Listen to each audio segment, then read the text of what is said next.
नमस्कार, मैं हूं श्वेता सिंह। कहते हैं कि कोई भी व्यक्ति किसी पर भी विश्वास कर सकता है, लेकिन जब पैसों की बात आती है तो आप हर किसी पर विश्वास नहीं करते।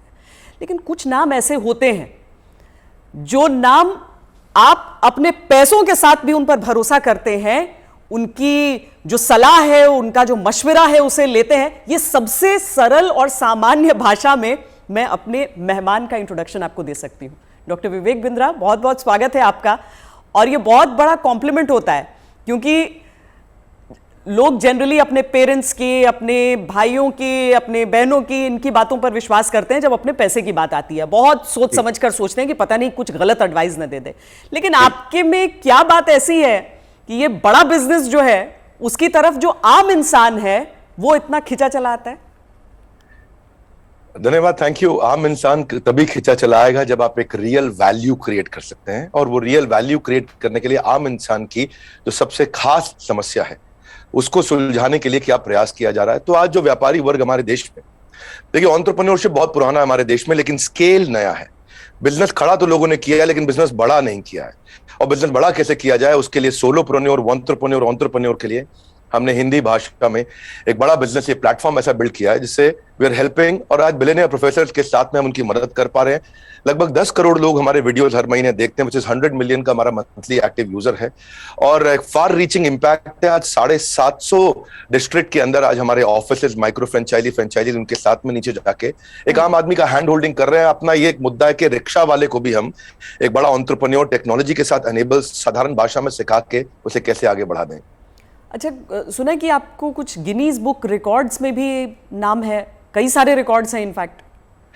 धन्यवाद, थैंक यू। हाँ, ठीक बात है। हालांकि ये वर्ल्ड रिकॉर्ड बनाना हमारा गोल नहीं है, वो एक आउटकम है। गोल हमारा था कि क्या हुआ पेंडेमिक में। अब मुझे वो 2020 का वो समय याद आता है, जिस समय अप्रैल का टाइम था, बहुत ज्यादा सब जगह इतना ज्यादा उस समय माहौल पैनिक का था कि लोगों को समझ नहीं आ रहा था क्या किया जाए। तब हमने पहला एक वेबिनार किया। एक वेबिनार में अमूमन 100, 200, 500, 1000 लोग आते हैं। हमारे वेबिनार में 10 लाख, 15 लाख, 20 लाख लोग आए, तो गिनीज वर्ल्ड रिकॉर्ड में आ गया। तो हमने स्ट्रैटेजी का, सेल्स का, ऑपरेशंस का, रिटेल का, स्टार्टअप का, हमने हर सब्जेक्ट पे, लीडरशिप पे, इन सब पे हमने वेबिनार्स किए, मार्केटिंग पे, और हर बार जो वेबिनार था वर्ल्ड रिकॉर्ड में आता चला गया। आज लगभग Guinness book of world record हमारे 9 हैं, और golden book of world record मिला के हमारे 10 वर्ल्ड रिकॉर्ड बन चुके हैं। ये जो शो आप कर रहे हैं, जो जीता वही Sikandar, horses table, good news today पर, इस शो का कॉन्सेप्ट क्या है, क्या है इस शो में? देखिए, वैसे तो होना चाहिए जो जीता वही चंद्रगुप्त मौर्य। हाँ। क्योंकि चंद्रगुप्त जीते थे, सिकंदर नहीं जीते, पर क्योंकि ये कहावत बहुत ज्यादा मशहूर है तो ये नाम भी रखा गया और बड़ा अच्छा चला। ये on the spot funding reality show है। इसमें 8 इन्वेस्टर आते हैं, हर एक इन्वेस्टर अपने साथ 5 करोड़ रुपए रेडी रखता है। 24 स्टार्टअप सामने आते हैं। स्टार्टअप आता है, रियलिटी शो है, पैसा इन्वॉल्व है। इसमें Sunil Shetty production, India TV, अपना इंडिया टुडे ग्रुप जो है हमारा, और सारे, मेरा जो रोल है इसमें मेंटर, कोच, एडवाइजर और स्टार्टअप गुरु का है। तो हम लोग मैक्रो इंडस्ट्री का एनालिसिस भी देते हैं और साथ में माइक्रो बिजनेस का एनालिसिस देते हैं। स्टार्टअप आता है, इधर सबके सब इन्वेस्टर बैठे रहते हैं, आमने सामने चर्चा होती है, वहीं सब ओके हो जाता है, वहीं पैसा और उनके बदले में उनकी इक्विटी ली जाती है। तो बड़ा अच्छा शो है। पैसा लेने के लिए देखिए कई तरीके हैं। सेल्फ फंड आदमी कर सकता है, दोस्त से ले सकता है, परिवार से ले सकता है, लेकिन जो एंजल इन्वेस्टमेंट है, वो एंजल इन्वेस्टमेंट वो आपसे छोटी सी एक ओनरशिप, हिस्सेदारी कंपनी में ले लेता है। जो एंजल आता है एंजल की तरह काम करता है। बहुत सारे एंजल इन्वेस्टमेंट के लिए बड़े अच्छे सारे प्लेटफॉर्म्स हैं, startup grind, Indian angel network, venture catalyst, Chennai angel, lead angel, Sequoia, Nexus, Kalaari, Mumbai angel, बहुत है। लेकिन तब भी बावजूद उसके केवल 2% लोगों को पैसा मिल पा रहा है। 98% लोग फेल हो जाते थे।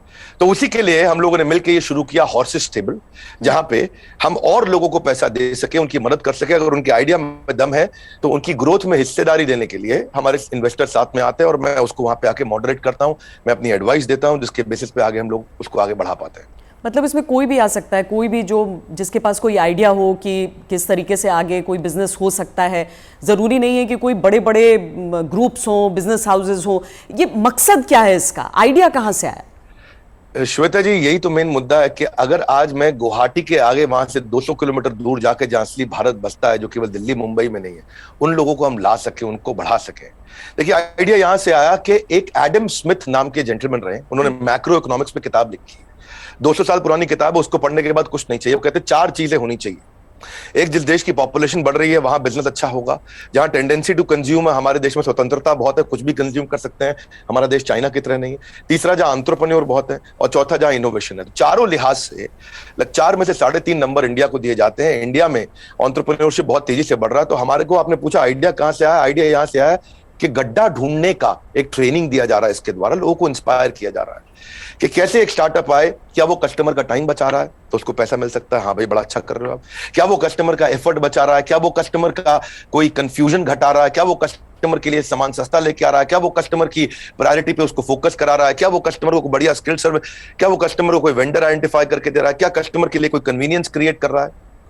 तो basically Urban Company Oyo, Swiggy, Ola, Zomato, Flipkart, Just Dial, Zoom, ये सब इंडियन स्टार्टअप्स हैं जो कस्टमर की कोई ना कोई समस्या को सुलझा रहे हैं।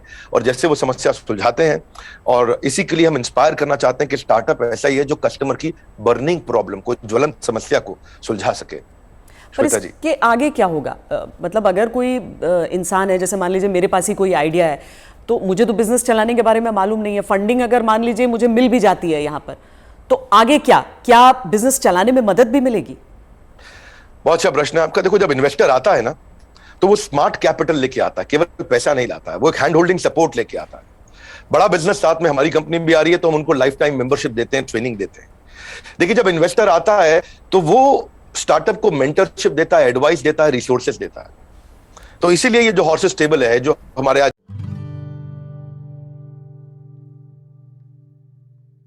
तुमने 2 करोड़ की जॉब छोड़ दी? ये जो हॉर्सेस टेबल है, जो हमारे आज यूट्यूब चैनल पे आ रहा है, जीएनटी पे आ रहा है, गुड न्यूज टुडे, बहुत अच्छा नेटवर्क आपने चालू किया है। तो ये हम यहाँ पे इन्वेस्टर एक स्टार्टअप को आगे जाके और फंड रेज करने में मदद करता है कि सीरीज ऑफ इन्वेस्टमेंट पिचेस डाल सके। हर स्टेज पे उसके साथ इन्वॉल्व होता है। एक आइडिया स्टेज से रेवेन्यू जनरेटिंग स्टेज तक इन्वेस्टर साथ में जुड़ता है। कई बार तो इन्वेस्टर अपना फ्री ऑफिस स्पेस भी देता है। अगर आपकी कंपनी छोटी है, आप हमारे ऑफिस जाकर शुरू कर सकते हो। उनको डिजिटल मार्केटिंग सपोर्ट देता है, टेक्नोलॉजी बनाने में, मैन पावर लाने में। तो ऐसा नहीं, इतना ही नहीं है, बल्कि मैं आपसे ये भी बताऊंगा कि फंड का इस्तेमाल कैसे हो रहा है, इस पर भी स्टार्टअप आकर के स्टार्टअप के ऊपर इन्वेस्टर नजर रखता है। इन्वेस्टर देखता है कि ड्यू डिलिजेंस करता है, उनको स्मार्ट कैपिटल देता है, उनके नेटवर्क को बढ़ाता है, उनको फ्यूचर इन्वेस्टर अट्रैक्ट करने में पूरी मदद करता है, उसको ब्रांड बिल्डिंग करता है, उसका माउथ पीस बन जाता है। वो केवल पैसा नहीं इन्वेस्ट करता है, वो उसको पूरी गाइडेंस देता है आगे भी, उसको बिल्कुल हॉक आई के साथ में जुड़ा रहता है, उनकी रिपोर्ट्स लेता है हर हफ्ते, हर महीने। ऐसा नहीं कि जैसे लिस्टेड कंपनी तो क्वार्टरली रिपोर्टिंग करते हैं, इनसे तो हर महीने रिपोर्ट किया। तो स्टार्टअप पे कड़ी नजर भी रहती है कि वो पैसा कैसे इस्तेमाल कर रहा है, और उसको हैंड होल्डिंग करके सपोर्ट करके ग्रोथ के लिए भी मदद की जाती है। इसीलिए इसी लिहाज से हॉर्सेस टेबल एक रेवोल्यूशनरी कॉन्सेप्ट है जो आज जीएनटी के साथ बड़ा बिजनेस मिलकर के लेके आया है। ये बड़ी अच्छी चीज़ है, क्योंकि थोड़ा तो मार्गदर्शन भी चाहिए सबको, लेकिन नज़र भी रखनी ज़रूरी है। लेकिन एक थ्योरी ये भी है डॉक्टर विवेक बिंद्रा कि स्टार्टअप्स का बबल एक क्रिएट हुआ था, और वो जो बुलबुला है वो अब धीरे धीरे फूट रहा है। आपकी क्या सोच है इस पर? नहीं, मैं ऐसा बिल्कुल नहीं मानता। ये कोई बुलबुला नहीं, ये रियल सब्सटेंस है। अगर ये बबल है तो हमें मानना होगा कि 700 मिलियन इंटरनेट यूजर भी इंडिया में बबल है। इंटरनेट यूज करना बंद कर देंगे क्या लोग? आज UPI card payments, net banking, transaction, ये सब बंद हो जाएगा। अक्टूबर में ही साल $100 बिलियन की ट्रांजैक्शन यूपीआई पे इंडिया में हुई है। ये स्टार्टअप का नतीजा है। रेवोल्यूशनाइज किया है डिजिटल ट्रांजैक्शंस को, ये स्टार्टअप का नतीजा है। बहुत सक्सेसफुल स्टार्टअप्स आ रहे हैं। 42 नए यूनिकॉर्न 1 साल में आए हैं। आप समझिए, जितने यूनिकॉर्न 10 साल में बने, यूनिकॉर्न का मतलब 7,500 करोड़ की कंपनी, जितने स्टार्टअप 10 साल में बने, उतने ही स्टार्टअप पिछले 1 साल में भी बन गए। तो ये बबल नहीं है। इंडिया इस समय टॉप 3 यूनिकॉर्न प्रोड्यूसर में जो स्टार्टअप के है उसका नाम आ चुका है। यानी कि हर 9 दिन के अंदर हमारे देश में एक नया $1 बिलियन स्टार्टअप पैदा हो रहा है। स्टार्टअप जो है ना, ये अब 2011 में 9.5 साल लगा करते थे, और उसके बाद ये समय कम होता चला गया। 2012 से जो स्टार्टअप आया वो 4.5 साल में $1 बिलियन हो गए। आप ये समझिए कि ट्रैवल एजेंसी जो होती थी वो Goibibo, Thomas Cook, MakeMyTrip में आ गई। सरकारी नौकरी घट रही है, स्टार्टअप बढ़ रहे हैं। पेपर अब डिजिटल हो गया है, किताबें किंडल में मूव कर गई हैं। बिजली अब सोलर होती जा रही है, रिटेलर अब अमेजॉन, फ्लिपकार्ट और रिलायंस पे मूव कर गया है, गाड़ियां ड्राइवरलेस हो रही हैं, ब्लॉकबस्टर सीडी को खत्म करके यूट्यूब, अमेजॉन प्राइम, नेटफ्लिक्स आ गया है, सेल फोन के बिल अब घट रहे हैं, इंटरनेट के बिल बढ़ रहे हैं, गाड़ियों की सेल घट रही है, ओला उबर बढ़ रहा है, रेस्टोरेंट शटडाउन हो रहे हैं, ऑनलाइन फूड डिलीवरी बढ़ रहा है, आज बच्चों को जो है ऑनलाइन स्टडीज उनकी बढ़ गई है, प्राइवेट कोचिंग घटती जा रही है। इसका मतलब क्या है, जो स्टार्टअप है ना वो एक रेवोल्यूशन है। पहले कबूतर चिट्ठी लेके जाता था, आज व्हाट्सएप चिट्ठी लेके जा रहा है। इसके बीच में बहुत लंबी जर्नी थी और सिलिकॉन वैली में कम से कम 15 स्टार्टअप ऐसे बैठे हैं जो व्हाट्सएप के खात्मे की तैयारी कर रहे हैं। और नेक्स्ट जो रेवोल्यूशन आएगा, नेक्स्ट सिलिकॉन वैली आने वाले समय में बेंगलुरु से शुरू होकर के भारत से ही आगे निकलेगा। वाह, क्या बात। लेकिन कई स्टार्टअप्स फेल भी तो होते हैं, कई स्टार्टअप्स फेल हो जाते हैं, इसकी वजह क्या रहती है? श्वेता देवी, ऐसा स्टार्टअप फेल होने के मेन 8-10 बड़े कारण होते हैं। पहला तो कोई डिफरेंशिएशन ना हो, आप वही कर रहे हो जो बाजार में सब कर रहे हैं। दूसरा, फोकस की कमी हो, सारी चीजें करने में लगे हैं, फोकस नहीं है। तीसरा, उनकी एग्जीक्यूशन की स्पीड कमी है। चौथा, अगर बिजनेस अच्छा ले भी आए तो रेकरिंग रेवेन्यू नहीं है, वो कस्टमर के साथ माल दो, पैसा लो, रिश्ता खत्म। रेकरिंग रेवेन्यू यानी कि बार बार उसके साथ ट्रांजैक्शन होना चाहिए। पांचवा, कि वो अपनी टीम अच्छी नहीं बना पाते, दे हायर पुअरली, और एक कमजोर टीम लेके आते, एक कैटेगरी टीम नहीं बिल्ड करते।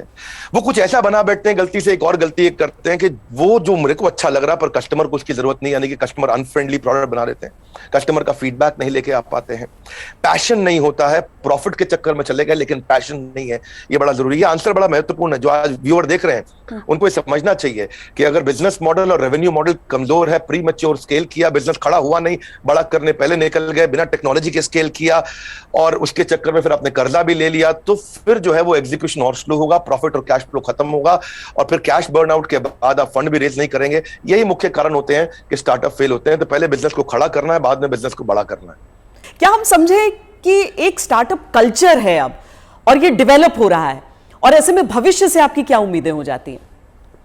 देखिए, स्टार्टअप का कल्चर अब डेवलप हो रहा है इंडिया में। पिछले काफी समय से हम ऑब्जर्व कर रहे थे, नंबर 1 पे सिलिकॉन वैली, न्यूयॉर्क सिटी, उसके बाद London, Chicago, Los Angeles, Seattle, Boston, Berlin, Tel Aviv Israel में जो है, और सिंगापुर। यही केवल 10 शहर थे दुनिया के अंदर जहां स्टार्टअप्स बिल्ड हुआ करते थे। अब अचानक बेंगलुरु बहुत तेज आगे आया। हम जो पीछे थे अब हम आगे बढ़ रहे हैं। परंतु क्यों हम पीछे रह गए थे और भविष्य में कैसे आगे बढ़ेंगे उसको समझते हैं। हम पीछे इसलिए रह गए क्योंकि हमारा इंडियन एजुकेशन सिस्टम बहुत कमजोर था। इंसान को रोटी कपड़ा मकान के अलावा सबसे ज्यादा जरूरी है शिक्षा, और यहाँ पे ग्रेजुएट इतने प्रोड्यूस हो रहे हैं जितने कंज्यूम नहीं हो रहे थे। Real time corporate campus experience नहीं है, पढ़ाई पुरानी है, स्टैग्नेंट सिलेबस है, कन्वेंशनल थियोरेटिकल क्लासरूम अप्रोच थी। इस चक्कर में अंडर एम्प्लॉयमेंट जो है वो अनएम्प्लॉयमेंट से ज्यादा बड़ी समस्या है। आज राजनेता लोग सबके सब हमारे यहाँ पॉलिटिक्स में अनएम्प्लॉयमेंट की बात करते हैं, लेकिन अंडर एम्प्लॉयमेंट कितनी बड़ी बात है कि अब ग्रेजुएट पोस्ट ग्रेजुएट को 14,000 रुपए की तनख्वाह मिलती है, पीएचडी होल्डर को आज अगर 20,000 की तनख्वाह मिल रही है तो कितना बुरा हाल है। लो इंडस्ट्री डिमांड है, इनकॉम्पिटेंट फैकल्टी है, जो कॉलेज में पढ़ा रहा है उसको पढ़ाना नहीं आ रहा, कॉलेज में प्रोफेसर वो बन रहा है जिसको कोई नौकरी नहीं मिल रही है। तो स्टूडेंट की एस्पिरेशन बहुत थी, प्रिपरेशन यहाँ थी, प्रिपरेशन है नहीं, एस्पिरेशन बहुत ज्यादा है। उस चक्कर में हमने हार्वर्ड के प्रिंसिपल्स को इंडिया में अडॉप्ट किया कि 80% case study, 10% project, 5% lecture, 5% learning, ये है 100% का पूरा मॉडल। और आप जो है, ये जो आपका बेसिकली प्रश्न है कि कल्चर डेवलप हो रहा है, हाँ अब ये कल्चर डेवलप हो रहा है। ओरिजिनल क्वेश्चन आपका यही है कि कल्चर ऑफ इनोवेशन आ रहा है और इससे ना इकोनॉमिक एक्टिविटीज, मनी सर्कुलेशन अपने आप इंप्रूव होता है और इससे देश में फर्क आ रहा है। मेरा कंक्लूजन यही है कि लोगों के पास आइडियाज हैं, कैपेबिलिटी है। हमने जो ये शुरू किया है हॉर्सेस टेबल, जो जीता वही सिकंदर, ये एक ऐसा रेवोल्यूशनरी कॉन्सेप्ट है जिससे एक आम आदमी को भी ना मन में ये फीलिंग आ गया है यार आइडिया देने पे पैसा मिल सकता है तो मुझे भी कुछ करना चाहिए। केवल आइडिया देने पे पैसा मिल रहा है भैया तो कमाल हो गया है, मैं भी आता हूं, मैं भी आगे बढ़ता हूं। बड़ा उत्साह इस समय बढ़ रहा है देश का। हमारे यूट्यूब चैनल पे हमको बहुत फीडबैक्स मिल रहे हैं, जीएनटी पे मैंने देखा बहुत से फीडबैक्स मिल रहे हैं, लोग बहुत पसंद कर रहे हैं, शेयर रेट बढ़ गया, वीडियो कंजम्पशन रेट बढ़ गया। नहीं, आप बहुत सही बात कह रहे हैं, क्योंकि 12वीं कक्षा की इकोनॉमिक्स जब हम पढ़ते हैं तो उसमें अनएम्प्लॉयमेंट में तो कई चैप्टर्स हो जाते हैं, अंडर एम्प्लॉयमेंट सिर्फ एक सबहेड के तौर पर नजर आता है। लेकिन बहुत बड़ी समस्या है, देश में टैलेंट की कमी नहीं है, टैलेंट पूल है हमारे सामने। लेकिन कोई ऐसा रोड मैप आपको नजर आता है कि जो प्रतिभा है युवाओं की उसके हिसाब से उन्हें मौके मिल सके? रोड मैप एक ही है कि आज बच्चों को लैक ऑफ क्लैरिटी है, उनको प्रोफेशनल, करियर, सब्जेक्ट, कोर्स इसके बारे में जानकारी नहीं है। तो रोड मैप केवल एक ही है कि उसको कंटिन्यूअस लर्निंग का मतलब है कंटिन्यूअस अर्निंग। उसको अपने साथ एक डिसिप्लिन बिल्ड करके अपने साथ मूक यानी कि मैसिव ओपन ऑनलाइन कोर्सेज दुनिया भर में आ गए, लगातार सीखने से खाली दिमाग खुले दिमाग में परिवर्तित हो जाएगा। अब जो anyone who keeps on learning he will stay young forever, ये हेनरी फोर्ड ने बोला है। बड़ा बिजनेस भी इसीलिए आया, दुनिया भर में कॉर्पोरेट ट्रेनिंग हो रही थी, स्किल डेवलपमेंट हो रहा था, K-12 की बात हो रही थी, टेस्ट प्रिपरेशन हो रहे थे, बाइजूस, वेदांतु सब आ गए, लेकिन एक आम आदमी के लिए, व्यापारियों के लिए सिखाने के लिए कुछ नहीं था। तो रोड मैप ये है कि आपको आज लर्निंग पे फोकस करना चाहिए। हमने भी उस गैप को समझा, हमने देखा कि कस्टमर के पास आज टाइम नहीं है, क्वालिटी टीचर नहीं है, हिंदी भाषा के अंदर कंटेंट नहीं है, मिनिमम एजुकेशन रिक्वायरमेंट पूरी नहीं कर पाते, आज MBA कॉलेज तो बहुत महंगे हैं, MSME के मेंटर नहीं है। तो मैंने उसके लिए हमने बड़ा बिजनेस चालू किया कि लोग आकर के सीखे वहां। क्या मॉडल है? Any time, anywhere, any device, कोई मिनिमम एजुकेशन नहीं चाहिए, वीडियो, वॉइस, वर्नाक्युलर, आपका टाइम हम सेव करेंगे ताकि आप सक्सेस मिले आपको, इजी टू यूज कर दिया है। सारे business planning tool, framework, agreement, उनको डॉक्यूमेंट, स्ट्रैटेजी शीट, हर एक चीज बना के हैंड होल्डिंग के साथ, कोई भी सब्जेक्ट में फंसे वो, strategy, sales, HR, finance, customer service, funding, operations, technology, marketing, admin, legal, production, इस सब में उसको मदद करते हैं ताकि वो आकर के सीखे। तो बेसिकली रोड मैप ये है कि आदमी को सीखना चाहिए। हमने ऐसा किया है कि हमने 750 रुपए महीने पे एक एग्जीक्यूटिव MBA उसको कराना शुरू कर दिया है, 1500 रुपए महीने पे हमने एक अडल्ट को MBA कराना शुरू कर दिया है। सिखा कौन रहा है मेरे साथ? मेरे प्रोफेसर एक कैटेगरी है, Kent RO, Patanjali, Amul, Morgan Stanley, Somani, Apollo, Ford Motors, इन सबके चेयरमैन हमारे साथ जुड़े हुए सिखा रहे हैं। Dainik Bhaskar, Lal path lab, Xiaomi, HDFC limited, जब इनके चेयरमैन एक अच्छा बिलियनियर प्रोफेसर आके सिखाता है और वो लर्निंग देता है और इतनी अफोर्डेबल प्राइस पे देता है, तो उससे रेवोल्यूशन आ रहा है। यही कारण है कि आज देश में बहुत सारे लोग हमारे साथ जुड़े हैं, जिसके कारण हम वो सीख पा रहे हैं, आगे बढ़ रहे हैं। तो रोड मैप सब लोग को मेरा एक ही मैसेज है कि अगर आपको अर्निंग बढ़ानी है तो पहले लर्निंग बढ़ानी होगी। क्योंकि अमूमन ऐसा होता है कि कुछ बड़े बिजनेस हाउसेस, हम सब टाटा बिरला को देखते हुए बड़े हुए, लेकिन वो मोनोपोली है इतना भी समझ में आया, कुछ कठिन शब्द लोग सीखते गए, लेकिन इतना भी साथ में सीखा कि सारा कंट्रोल इन्हीं के हाथों में रहेगा। लेकिन क्या ये स्टार्टअप कल्चर जो है वो बिजनेस डाइवर्सिफिकेशन में मदद कर सकता है? श्वेता देवी, अब जमाना बदल गया है। पहले $1 बिलियन कंपनी बनाने में जो 50 साल लगते थे, 5 साल में बन जाती है। जो हमारे यहाँ टॉप रैंकर सबसे बड़े अरबपति 1950 में थे, उनमें से अब कोई दिखाई नहीं पड़ता है टॉप अरबपति की लिस्ट में हमारे देश में। अचानक जमाना बदल गया है। इनफैक्ट सन 2000 तक भी Naukri.com, मेक माई ट्रिप, इनको 14 साल लगे $1 बिलियन कंपनी बनने में।